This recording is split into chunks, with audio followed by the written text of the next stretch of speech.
ప్రతి ఉదయం దేవుని వాగ్దానం అనే కార్యక్రమానికి ప్రేమతో మిమ్మల్ని ఆహ్వానిస్తుంటున్నాను. ఈ ఉదయకాల సమయంలో దేవుడు మన కొరకు ఏర్పాటు చేసినటువంటి వాక్య భాగం 125వ కీర్తన 2వ వచనం చివరి భాగాన్ని ధ్యానించుకుందాం. 125వ కీర్తన 2వ వచనం చివరి భాగాన్ని ధ్యానించుకుందాం. యెహోవా ఇది మొదలుకొని నిత్యము తన ప్రజల చుట్టూ ఉండును.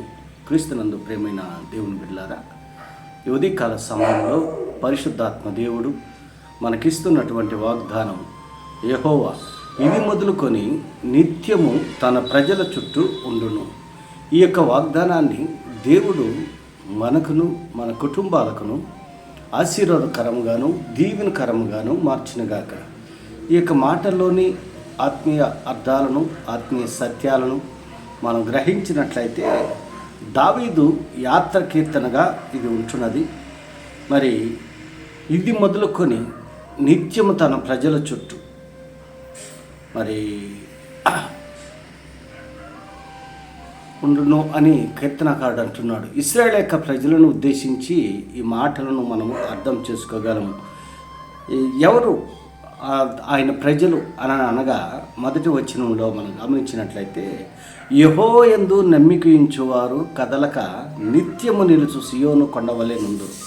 యెహోవా యందు నమ్మిక ఉంచేటువంటి వారు మరి ఇది మొదలుకొని నిత్యము తన ప్రజల చుట్టూ ఉండు. యెరూషలేము చుట్టూ పర్వతములు ఉన్నట్లుగా, అనగా ఎవరైతే ఆయనను నమ్ముకుని ఉంటారో, ఎవరైతే ఆయన యందు విశ్వాసం ఉంచి ఉంటారో అటువంటి వారి చుట్టూ యెరూషలేము చుట్టూ పర్వతములు ఏ రీతిగా అయితే ఉంటున్నాయో మరి ఆ రీతిగా తన ప్రజల చుట్టూ మరి దేవుడు కాపు కాస్తూ ఉంటున్నాడు, కంచె వేస్తూ ఉంటున్నాడు.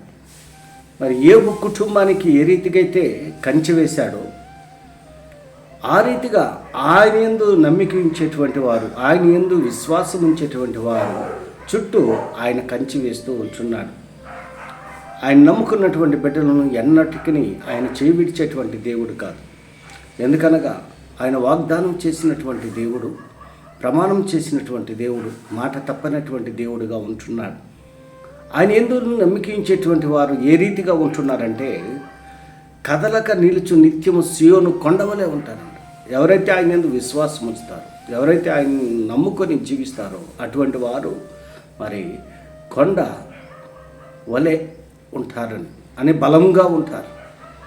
కష్టాలు వచ్చినా, కన్నీళ్ళు వచ్చినా, దుఃఖము వచ్చినా వాటన్నిటిని కూడా మరి తీసేసినటువంటి దేవుడు. ఎందుకంగా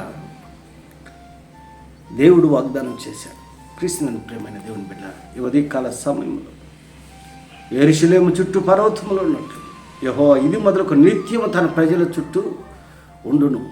నీతిమంతులు పాపము చేయుటకు తమ చేతులు చాపుకున్నట్టు భక్తిహీనుల రాజదండము నీతిమంతుల శ్వాస మీద నుండదు. యెహోవా మంచివారికి మేలు చేయను, యథార్థ హృదయులకు మేలు చేయను. తమ వంకర త్రోవలకు తొలగిపోవారిని పాపం చేయవారితో కూడా యెహోవా కొనిపోవును. ఇశ్రాయేలు మీద సమాధానం ఉండునుగా. కానీ దేవుడు వాగ్దానాలు చేస్తుంటున్నాడు. ఈ ఉదయకాల సమయంలో ఈ వాగ్దానాలను మనం పొందుకోవాలి అనంటే, ఈ వాగ్దానాలను మనం స్వీకరించుకోవాలి అనంటే ఆయన యందు నమ్మిక ఉంచేటువంటి వారిగా ఉండాలి.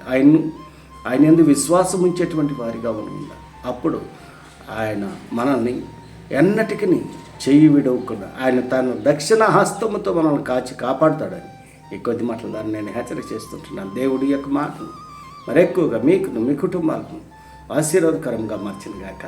ఆమేన్.